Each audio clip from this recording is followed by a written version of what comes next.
Hello, my name is Stephen Doig. I'm at the Urban Institute for Energy and Society here at Dartmouth College.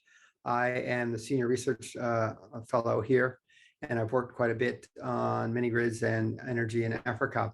Luckily today, though, I have an opportunity to have June, who's joining us as the speaker, as well as Andrew Ali, who was a PhD student here at the Thayer School of Engineering and worked with me in Africa on mini grids and other energy systems.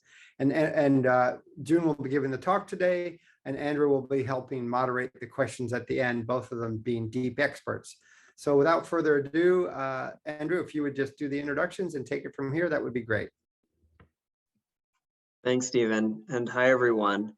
Yeah, my name's Andrew Ali, and I'm a senior associate with RMI's Africa Energy Program. RMI, formerly known as Rocky Mountain Institute, is an energy nonprofit working all over the world, and I work specifically on our off-grid electricity efforts. It's my pleasure to introduce to you all June Lukuyu, who is a PhD student at the University of Massachusetts at Amherst. She's working in the Systems Towards Infrastructure and Monitoring Analysis, or STEMA lab, and she's also an Energy for Growth Hub Fellow.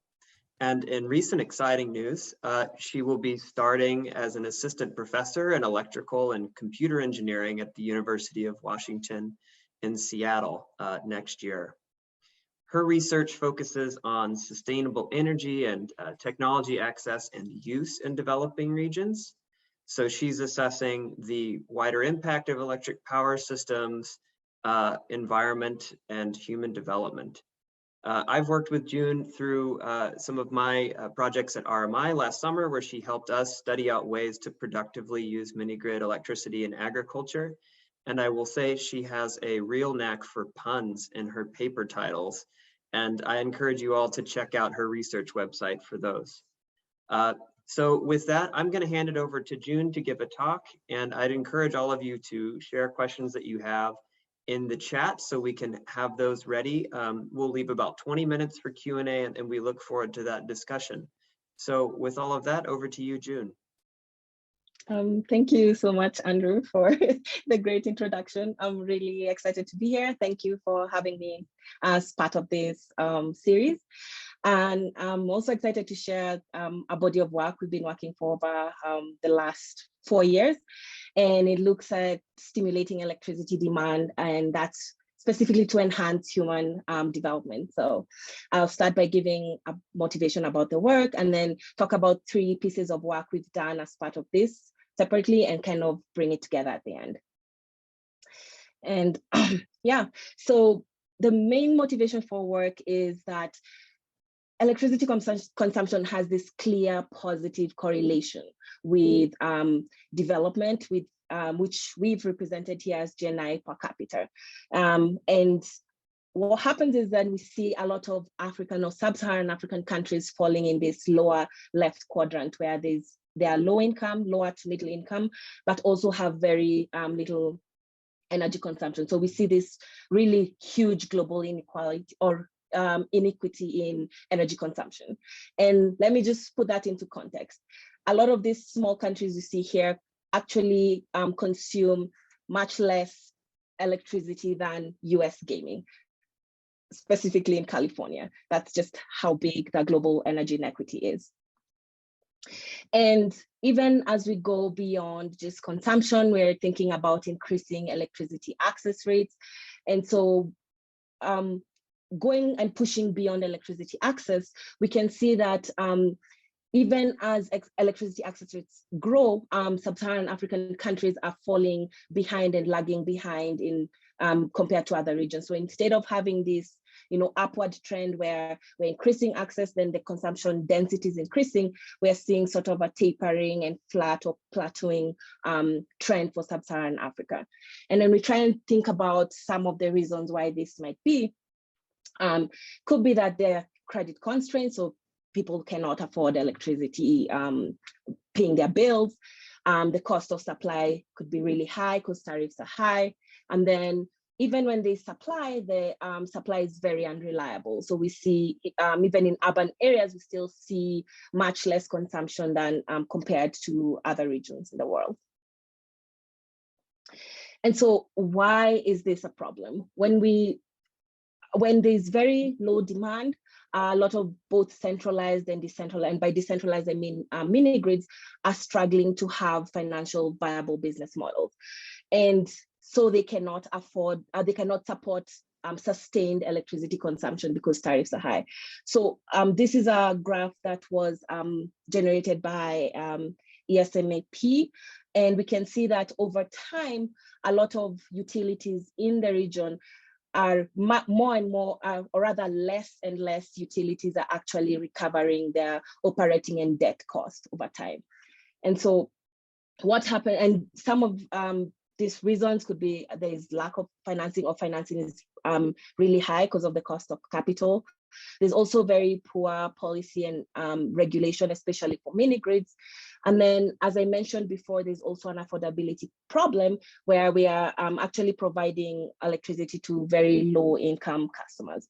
And then coupled with the low and irregular demand, it means that the cost reflective tariffs, or the tariffs that utilities need to charge to recover the cost of the investment, is pretty high. So it creates this vicious circle and renders them financially unviable. And so demand challenges are not new. Over in the 20th century, as other countries were developing, they tackled similar electricity demand challenges. For example, in 1938, we had the US form EHFA, which provided appliance financing programs and also roadshows to educate customers on using these appliances. And this was to boost demand, especially in farming communities, which were more rural. And then let's move forward to around 1956. They went into Costa Rica and Philippines and kind of introduced this same concept of rural electrification cooperatives. And these owned very islanded distributed systems. And what they did is they offered tariff subsidies to the low income consumers and cross-subsidized with businesses and larger customers. They also offered loans to purchase different appliances. And then fast forward to 1975, when Vietnam was electrifying. This is one of the bigger success stories, increasing electricity access from like 2% to over 90% in a span of 30 years. And what they did is they prioritized electrification of areas with concentrated demand, so high potential for productive uses, especially in agriculture. And this was able to sustain their financial business model and rapidly increase electrification. So we have all these good examples from all over the world. So why don't we just take the same path that they did? Well, demand stimulation in Sub-Saharan Africa will actually require a different approach. First, because we are rapidly growing through off-grid systems, and not just off-grid system mini-grids. These are private mini-grids. A lot of utilities are also privatized, and this emphasizes a lot of return on investment. EHFA and some of those rural cooperatives were public, and they could be able to take on more risk compared to the private sector. And then coupled with the fact that we are electrifying at very low income levels, almost actually less than half or even a third of what was the average US-based income when they were electrifying. So we have to think about that as well. One other good trend is technology. We have a lot of innovative digital and financial structures. So Sub-Saharan Africa has the world's largest share of mobile money accounts, and then coupled with smart metering, this gives way for us to be creative and innovative in the type of business models that we offer. Then we also have to consider a push for decarbonization that's going on right now with climate change.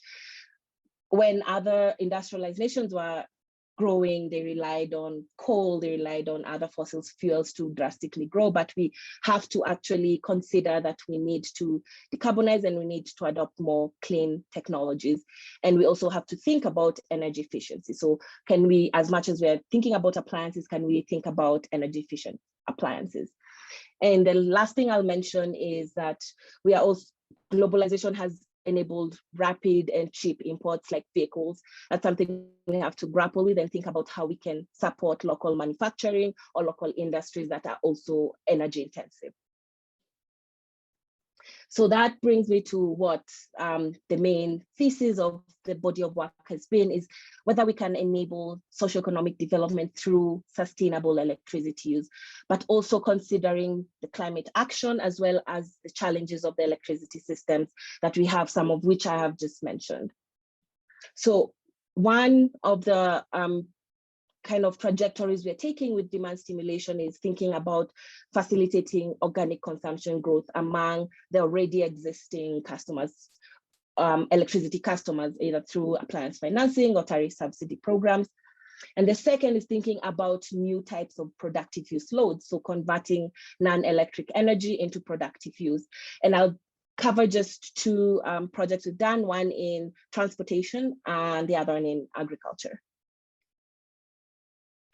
So with our plants financing and tariff subsidy programs, what we did is offer low-cost financing for appliances among mini-grid customers in East Africa. And we relied on data, socioeconomic and demographic data from around 2,000 mini-grid customers. We also had hourly smart meter data for the same customers 6 months prior to when we started the program, right up until the end of the program. So it was around 2 years worth of data. And then also appliance purchase information. So what kind of appliances did they purchase? Did they pay the loans? How are repayment rates? That kind of information. So from the survey data, so this wasn't an exact randomized control trial because customers did opt into the program of purchasing appliances. So what we did is we used propensity score matching to match one-to-one a treatment and a control customer, one who purchased appliance and one who did not. And then use the difference in difference regression analysis to figure out what the impact of the program was. So we're looking for two things. The first was what's the impact on how much electricity is consumed, and second on when it is consumed. So here I'll just present some key findings from that program. The first is we've initially, over the first 6 months, we saw a rise in electricity consumption, but then tapered off after around 6 months, which then suggested to us that there was something further or beyond appliances that was hindering electricity consumption. The second key finding was we found that we had consumptive appliances that people bought. Those were televisions and speakers, and then freezers and fridges that were purchased for productive use. And so the productive use appliances like the fridges did get to be used more during off-peak hours than peak hours for like the TVs and the fridges, which then incentivizes solar mini-grid customers who actually have more generation during the day to support some of these appliances that are going to be used during the day. Our third finding from a much smaller sample size of the tariff subsidy program was that one, we saw that there was mini-grid customers were very price sensitive. For a 75% tariff reduction, we saw almost 250% increase in consumption, but it was very unclear whether overall revenue could be sustained because we saw the average revenue per user still remained the same and did not actually go above 0%. So what does all this mean? One of the implications of this work, or one of the recommendations we found, is that there needs to be more research into what strategies will actually enable electricity consumption while driving a profitable business model. And so one thing we found was for productive use appliances, this was kind of boosting income. And then once we boost income for mini-grid customers, then they're able to use some of their increased income into actually consuming electricity. So that will entail offering equipment and appliances that are, one, relevant to customer needs and that they can use for income generation. Second, thinking about innovative tariff structures. If we can then find tariff subsidy schemes or structures that can incentivize, say, daytime consumption, or can cross-subsidize different, maybe low-income and maybe business customers, that's something we can think about. Or can also think about combining different strategies and not just one or the other. The second recommendation was then thinking about tailoring strategies to specific context and market conditions. So thinking about what are the rural enterprises on the ground. So then you can tailor what kind of appliances fit a specific context. If it's an agricultural community, can we think about mills or irrigation as opposed to maybe a more commercial context? And third is thinking about facilitating partnerships with, say, providers. For this program, we had the mini-grid developers offer the appliance financing, but you could think about then partnering with financial institutions like MFIs, who then tend to maybe handle the financing, and then appliance manufacturers who are providing efficient and compatible appliances, and development partners who are also on the ground thinking about the development context. So I will talk about the next project, which was on transportation in a rural development context. So I'll just start by saying that for thinking about transportation and how electrifying transportation can then translate into rural development is thinking about how we can harness, say, the opportunities that the electricity sector creates for the transportation sector, and the opportunities the transportation sector creates for the electricity sector, as well as the society. So from a utility point of view, we can think about increased revenue from charging. We can think about lowering tariffs, improving performance through storage. And then we can also think about, from a societal perspective, reducing dependency on fuel and increasing incomes, maybe from avoiding fuel costs. And also then that reduces emissions, which is beneficial for the environment. So what we're trying to say is whether and or to what extent electrifying transportation can also contribute to local development while improving utility business models. So we did this for a mini grid in Lolwe, it's an island on Lake Victoria, the Uganda side. And we were thinking about how electrifying, it was a feasibility study on how electrifying fishing boats can improve livelihoods for the community, the fishing community. So it's a big fishing community, over 1,000 boats, and that's just the main thing they do is fish. So what we did is we went on the ground and we collected primary data, so qualitative data, talking to fishing boat operators, to the owners about their usage patterns, thinking about the social context. And then the second part was a quantitative data process where we designed some custom tracking devices.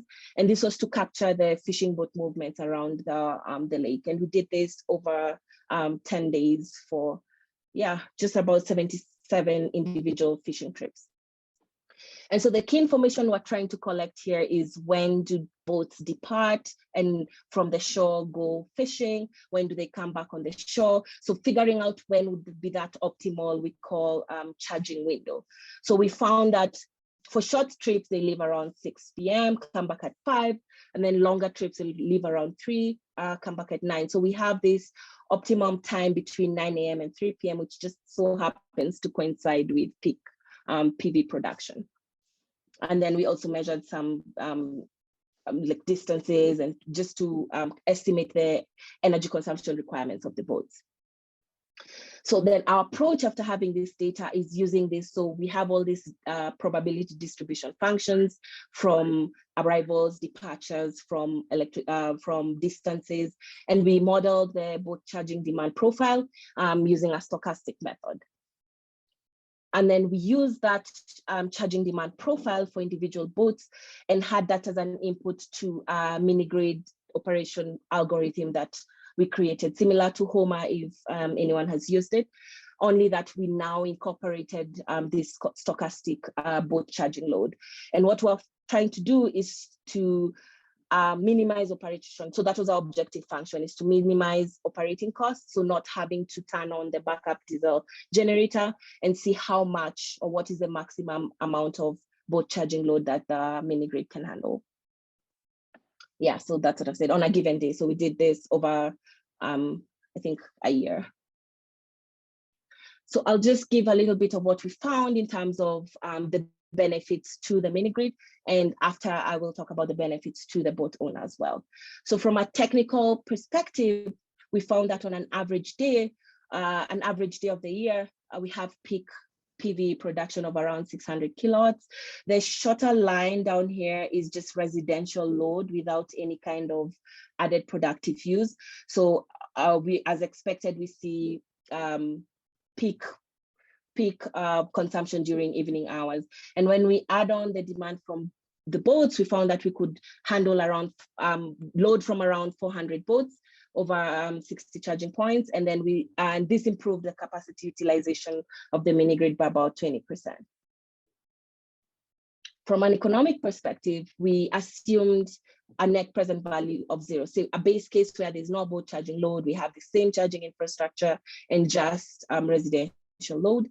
And so we simulated this for over 10 years to find the net present value. So we found an added value addition of net present value over $2 million, and then an increase in capacity utilization from around 15% to 15% per year from around 40% per year. And then the third part was it came at a cost, especially for the days when there's not as much PV production. We saw an increase in operating costs to just $35,000 from the baseline of $10,000.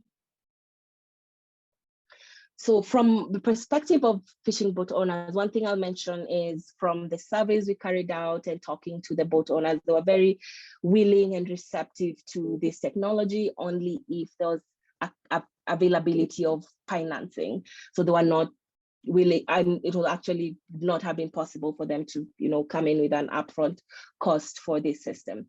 So we looked at what it would mean a net present value, or rather net savings from, say, having financing with just general market rate of 2% per month, and then thinking about how does that compare with how much savings would get from diesel price. So I mentioned they do around 25 kilometers round trip. So that's usually about 25 liters of diesel per trip.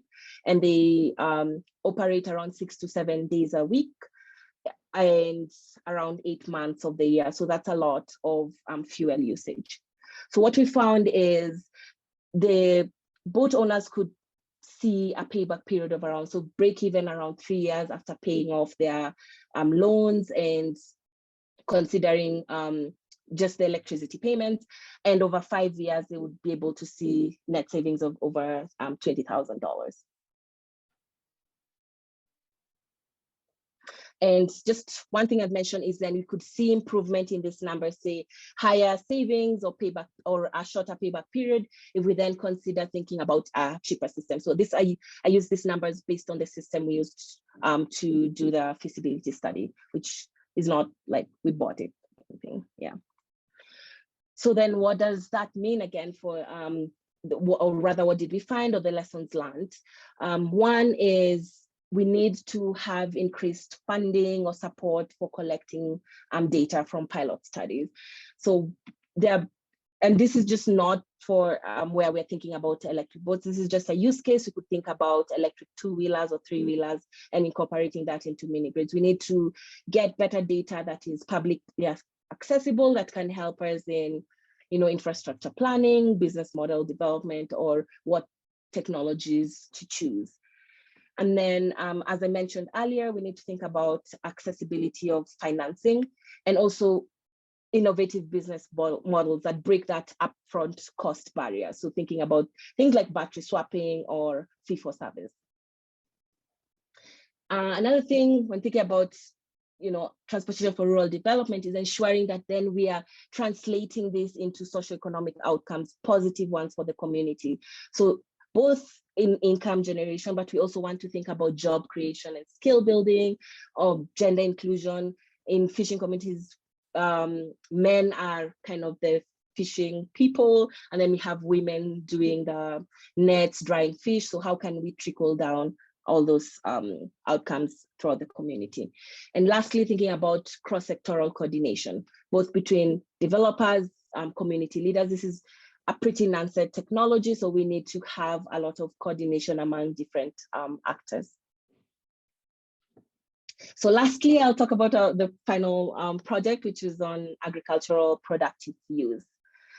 And I mentioned this before, that again, realizing the benefits of electrification will require that rural electrification projects be financially viable. So because of that privatization, because of just that need for financial viability, we find that a lot of areas with low electricity demand are unattractive for this project. And even when there is rural electrification in lowly concentrated, with areas with low demand, we see very high tariffs, which are then out of reach for low income communities, which then defeats the purpose of electrification in the first place. And with this limited capital budget, because then there's not as much revenue, revenue recovery, or rather cost recovery, a lot of unelectrified communities then even have to wait longer for electricity services. So one of the solutions is, again, prioritizing access in areas with high potential for demand. And this is crucial to ensuring financial viability. So we did a project in Ethiopia, and I'll just mention a few statistics for Ethiopia. One, they're about 30, maybe 5% of electricity access rate, and they have a very ambitious electrification program plan to achieve universal access by 2025. And just mentioning a scenario by IEA, which found that about 80% of the connections will be more cost effective through grid extension, and that's a big part of this electrification program. So the NEP also prioritizes then grid access to areas with the highest potential for irrigation and agricultural processing as part of their demand stimulation strategy. But even with thinking about new demand from irrigation, from agricultural processing, there's still this very large proportion of irrigation already happening through diesel irrigation pumps. So for our project, we wanted to find out whether we can use satellite data and machine learning to identify where these areas with diesel irrigation activity are in Ethiopia. And these areas can be targeted for electric pumps, and they can serve as a fast load to either the grid or mini grids, or yeah. So we started by collecting data in 2 regions in Ethiopia, in Amara and Oromia. And we are collecting information on the irrigation practices of the different farms. And then after that, we defined a grid cell, a 250-meter grid cell, and labeled different pixels based on the kind of plots they contained. So those that contained maybe specifically diesel, so I think I missed point. So if you cluster, say, diesel irrigated only plots here, and then non-diesel irrigated plots here, non-irrigated plots here. So that's how we kind of gave them labels. The next step was to define the features for each of these grid cells. And those were features that we can measure remotely. One of the characteristics of a diesel pump that we can measure remotely is pollution.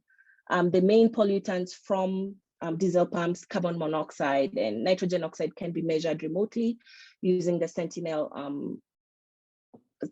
satellite at a daily resolution.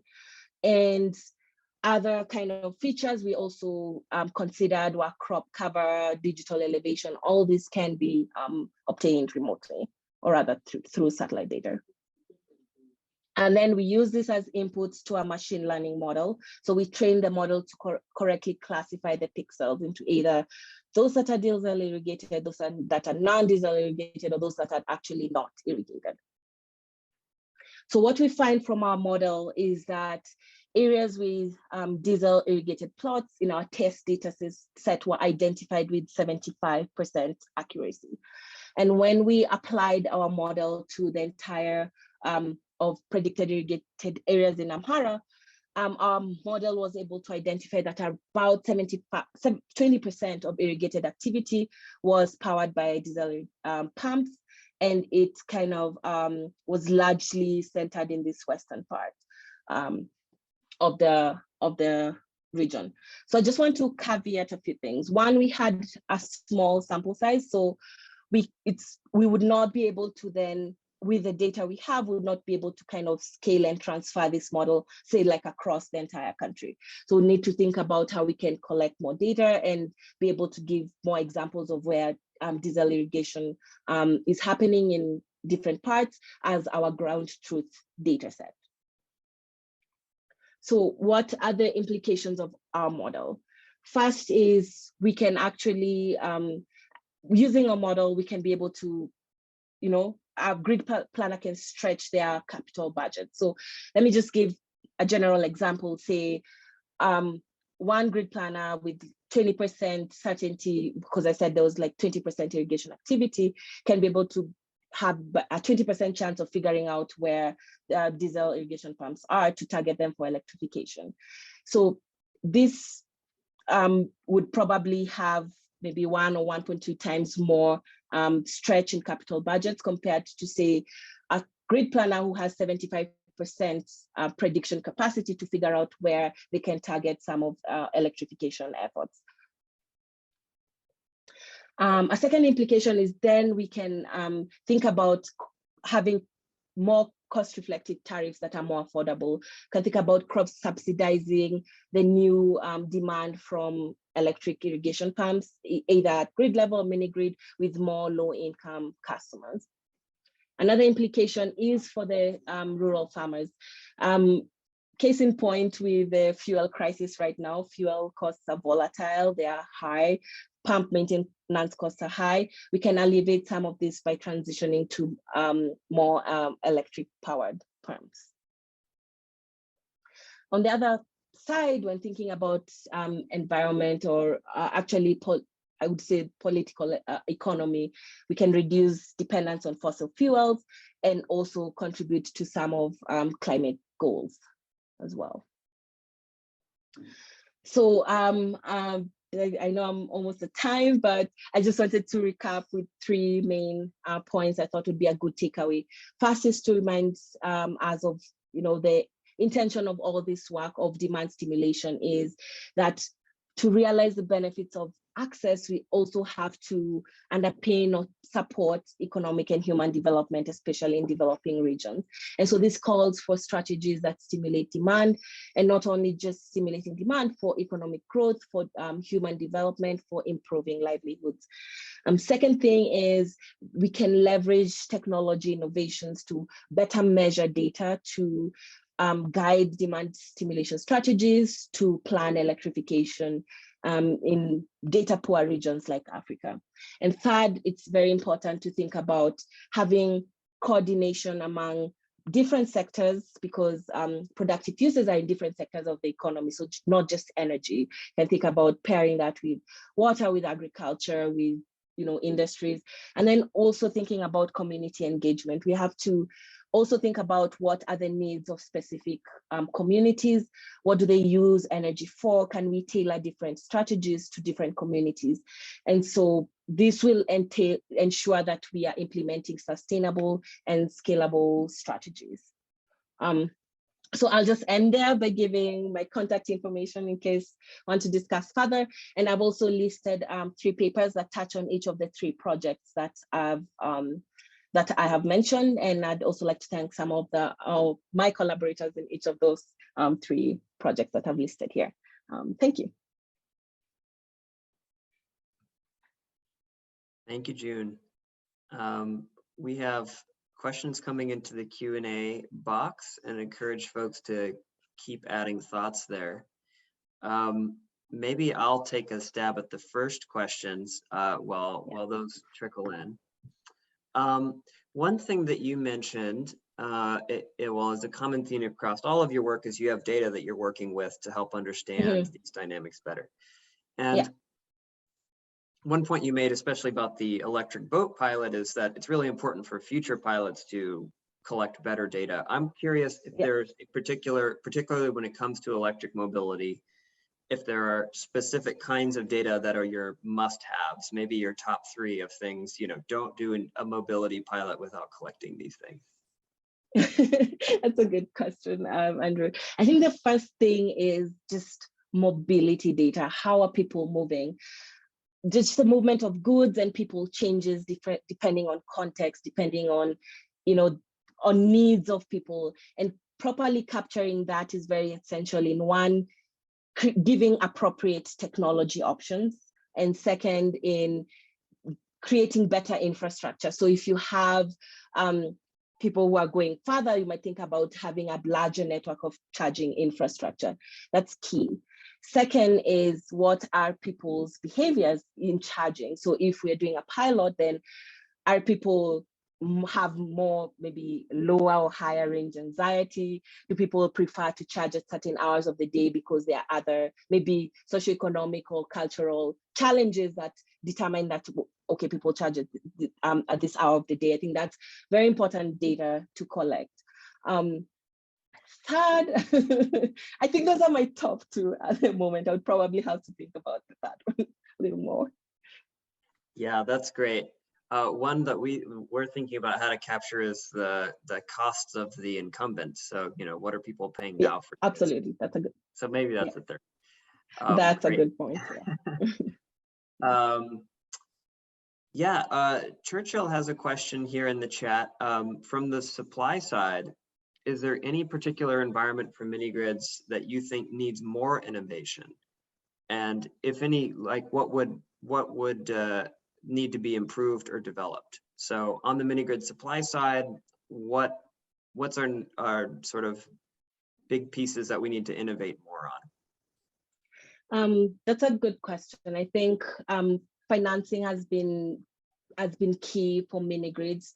I think, and that's because of maybe risk assessment. So if we can figure out a way to find better low-cost financing for mini grids, and if that is thinking about how to assess risk better, or finding more innovative models to kind of bring mini grids in, I think that would be a key piece.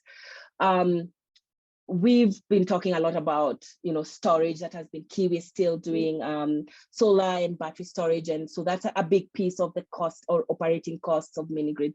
I think with over time, as technology changes, we might have better options for storage, or maybe something else. As we bring in, I've talked about EVs. So maybe as we're bringing in EVs, that could be a potential source of of storage that we could leverage.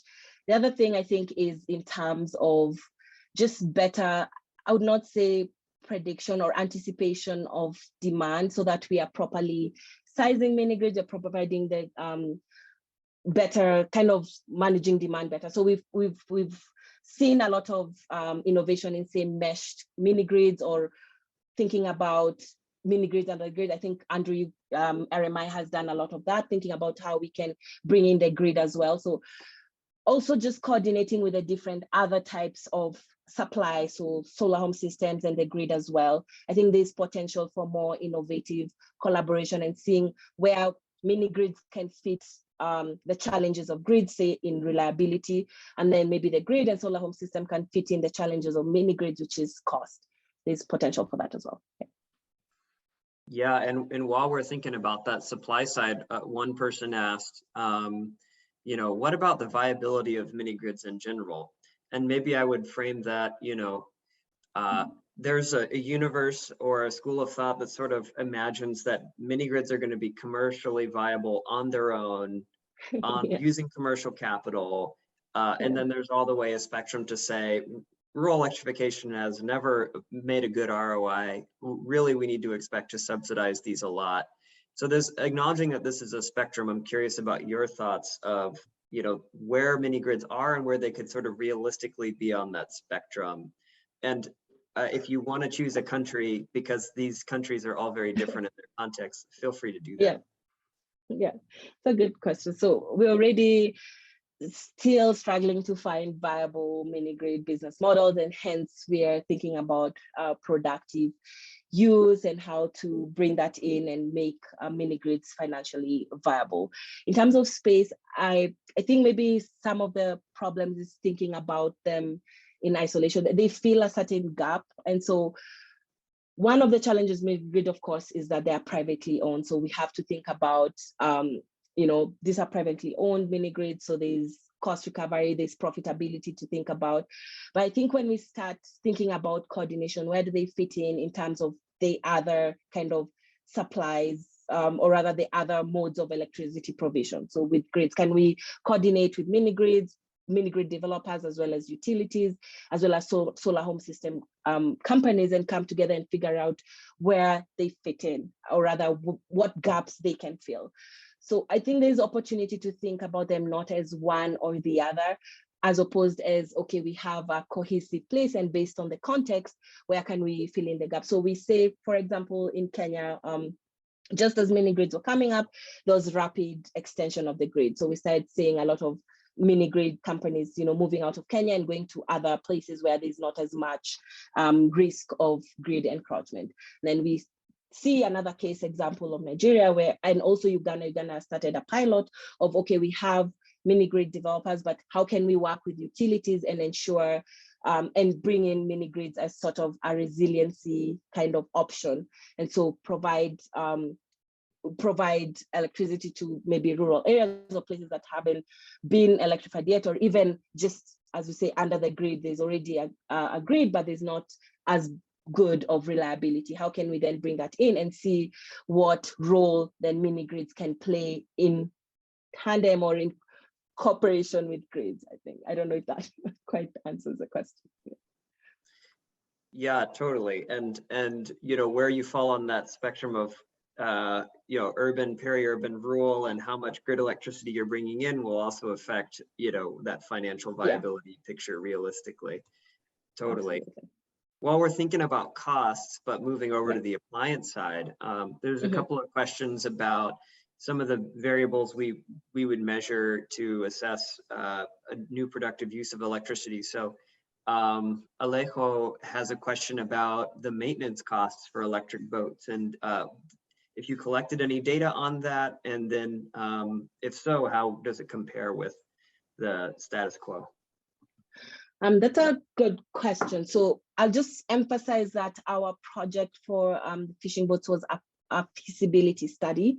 So we didn't quite test any kind of electric boat. So one of the costs I have would be for the current gasoline powered boats, and maintenance costs around like maybe $50 a month. So with electric, the electric motors, we expect much less maintenance, at least from our conversations with suppliers and manufacturers. So one thing I'll mention is this is also an ongoing study. So a pilot will be soon starting on the island, and I think that would be at a better point to address that question. But one thing again I will mention about maintenance is also thinking about who maintains the engines. So cost not just from the engines itself, also cost of the actual human capital that's maintaining the engine. So that's something else we thought about as we were thinking about this pilot, and bringing in local capacity, training the local workers on just best use practices of motors, how best to maintain the engines, and also batteries. So definitely happy to kind of follow up later once we do the pilot on that. Yes. Yeah, and you answered a second question from Dominic, which was, about how you're factoring in that new training or workshop space, or even special tools that are needed for the new, whether it's appliances or mini grids. And I think a part of that question was also wondering about who's maintaining the mini grids themselves. So maybe you could sort of speak to that. Who's doing that job today? Mini grid maintenance is being done by just the mini grid operators. So those are still the private companies. And I think that's one of the motivations to lower operating costs, because then lowering operating costs by maybe shifting load or finding new loads during the day has been key for mini grid operators. So that's privately done. And so all mini grids do is sell a service, just like a grid utility is. I'm maintaining my system, but then I'm selling you electricity at a certain, tariff. And so if operating costs are high, then that's when you find tariffs are high, so that it can cover those costs, both the cost of capital and the initial cost of capital, and also of those ongoing operating costs. Yeah, totally. Totally switching gears here. Yeah. How about thinking about the machine learning models in the Ethiopia work? Yeah. Two questions here. First is, what kind of classification model were you using? I think we have some fellow machine learning folks in the group. Yeah. And then secondly, I'm curious if any particular variables emerged as most helpful to the predictions. So the model you used and the variables that were important to predictions. That's a good question. I didn't go into the weeds of machine learning. I just anticipated either having a question. So we used a supervised classification model. So we compared 4 different ones: KNN, random forest, and SVM. And we found that actually the model that had the best performance was the KNN model. And when we looked at feature contribution, we found that carbon monoxide, CO, was a big driver of the predictions, as well as elevation, the gradient of the ground. So those are the 2 major contributors to the performance of the predictions. Yeah, I don't think I missed anything else from the question, Andrew, did I? No, you didn't. I guess I have a follow-up is. Yeah, absolutely. And this may have been something I could have caught from how you described the study, but if carbon monoxide sending you a signal of, oh, this one might be diesel, how sure are you that there's not a different source of carbon monoxide or even a different happening on That's a good question. That's a good question, and I probably should have elaborated on that. So our hypothesis is not for actually identifying, say, hey, we're not trying to quantify that this pollution is from diesel pumps. We're trying to match pollution patterns to irrigation seasonality, right? So we have this area that has a lot of diesel pumps. We're trying to see whether during months when we know there's irrigation activity happening, can we see a spike in pollution levels? And so that takes away from us quantifying pollution or saying, okay, this we know absolutely for a fact is from diesel engines, is from the diesel pump. So say there is a baseline level of pollution throughout the year, but can we tend to see a spike when now a large amount of pumps are coming on in a specific area? And because we're taking large, I think the satellite data measures at around 7 and 3.5 kilometers squared. So we did regrid that into about 250 meters. So we are looking at large areas and thinking about prevalence or seeing that spike in, say, an area as opposed to specific points spatially and temporally. Does that explain it? Yeah, thank you. That's really interesting. The seasonality as a filter. Okay, a couple of rapid fire ones here. What was your source of data for the appliance electricity consumption, I think in that first study? Oh, okay. So we did partner with the mini-grid developers. And so we got data on consumption from them of their existing customers. So through the mini-grid developers, smart meters then? Yes, the smart meter data, yes.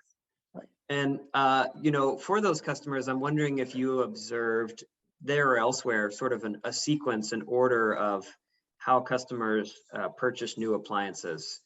Does it start with one thing and tend to go towards another? What have you seen in the data?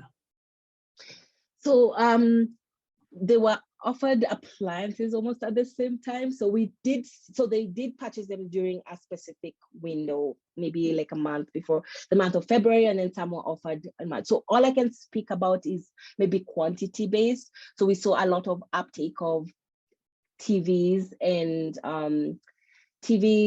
speakers and fridges. So those were the main appliances that were purchased. But in terms of just when they were purchased, they were pretty much maybe purchased around the same time when they were offered. Yeah, and it is interesting that from what I've seen, there is no like one roadmap that people use, because I think people's preferences can vary a lot. But TVs do end up being a pretty big one, which is really understandable when when you think about like the access to information and entertainment and all that comes in that one appliance, as from what we've seen in Nigeria. Okay, there's a couple questions about the scalability of mini grids, but also, I guess, in terms of thinking about how you can scale, what you're looking for when you're trying to build new mini grids. So Richard Ranger asked about, is there a pattern of regionally concentrated activity that you need to sort of see in the spot on a map for a mini grid or several mini grids to be economically successful? Have you thought about like the minimum amount of electricity demand that should be in a place to make mini grids happen? Yeah, curious to hear your thoughts.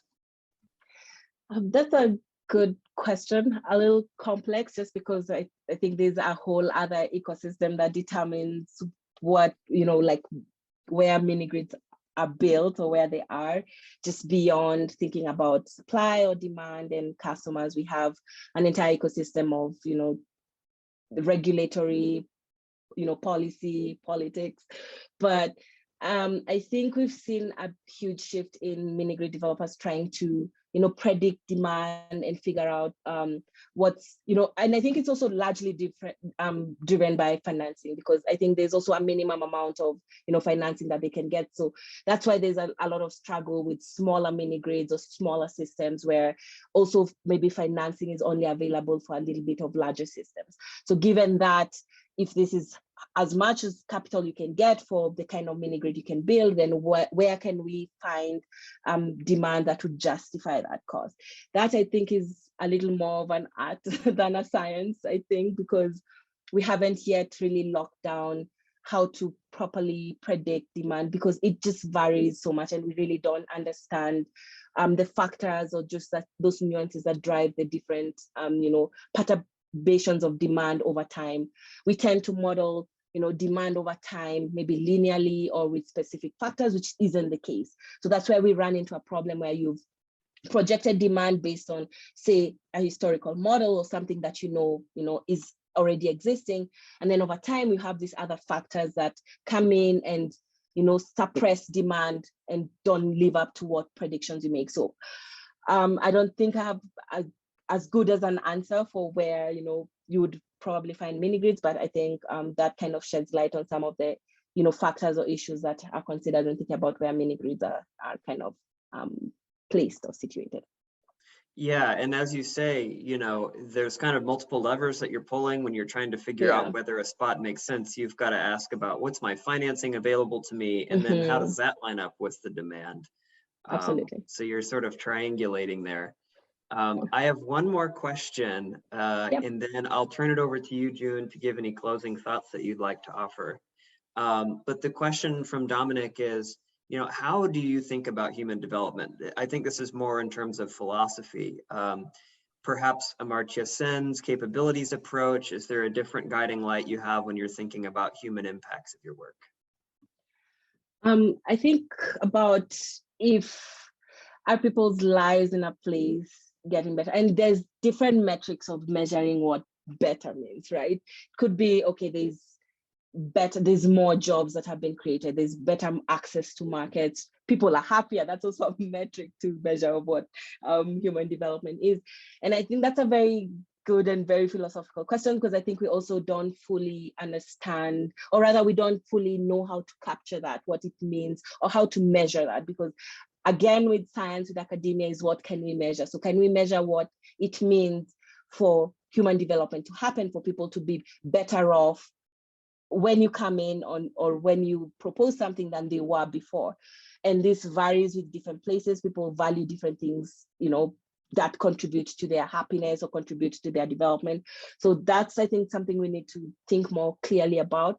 And also, there's always a trade-off. Somebody getting better, maybe somebody else is also worse off. So how can we balance that with equity as well, such that as much as you're coming in and you're making an impact and you can measure like, hey, this is actually getting better. We're seeing more jobs happening. Maybe they're happening only at a specific, in a specific context. Maybe only men are getting more jobs and more women are not getting jobs. So that ends up leaving someone else worse off. So we need to sit and critically think how we measure, again, development, how we measure improved livelihoods and how that differs based on different contexts, and ensuring that we are not doing more harm than good when we come in and we're doing all the studies and we are making policy recommendations as well.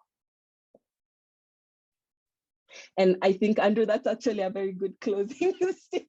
I don't think I would have more to add than to just say thank you. And I've really enjoyed doing a talk. And please feel free to reach out to me if you need to, talk further or you need more information. Yeah, thank you, June, and agree. That's a great place to leave it. Thanks for sharing. I think at this point, I'm going to turn it over to Stephen and Stephanie to close us out.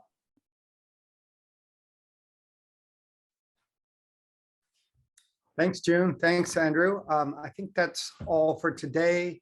We're going to just let you know what's coming up next. That should pop up here on the screen in just a moment. So coming up very soon, we'll have looking at different climate mitigation scenarios, thinking about industrial ecology, the green energy transition, which is quite interesting, and then thinking about carbon offsets and are they really helpful or not? And again, thank you so much, Jim, for taking the time. Thank you, Andrew, for being guest moderator. We could have not had any better expert as a moderator. And thanks to you both. And thanks for the whole audience for joining us. Appreciate it. Thank you. Bye, everybody. Bye. Bye.